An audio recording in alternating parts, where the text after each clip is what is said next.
DSP साहब मामला ठीक करें यहाँ पे। सर एक कमरा पर मुझे ठीक है, ये जो शिकायतें कब्जे की आ रही हैं और ये जो कुछ हो रहा है उसमें मुझे नजर आ रहा है क्या हो रहा है। ठीक है, मेहरबानी करें। कमरा मैंने गिराने के लिए कहा। आपने गिराया क्यों नहीं जाके और उनको गिरफ्तार क्यों नहीं किया जिन्होंने बनाया है? वो ठेकेदार से कंफर्म कर रहे हैं कि इसको जमीन उन्होंने ठेके पे दी है। 10 साल पे सर, ठीक है, 10 साल हो और फिर गए। उसके बाद क्या डाउट रह गया कि आप पटवारी को भेज रहे हैं और वो निशानदेही करा रहे हैं?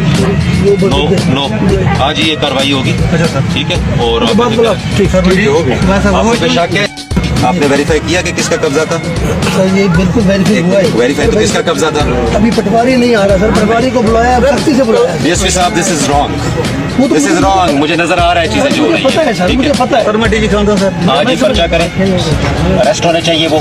ठीक है, अभी शाम तक होगा। मेहरबानी सर। ठीक है, डीएसपी साहब जरा मेहरबानी करें। ये कब्जा नहीं कहा नहीं है आपने, मेहरबानी। एक मिनट सब्र करना, सब्र। लिखा आपने क्यों है? जब आप पटवारी के पास मामला भेज रहे हैं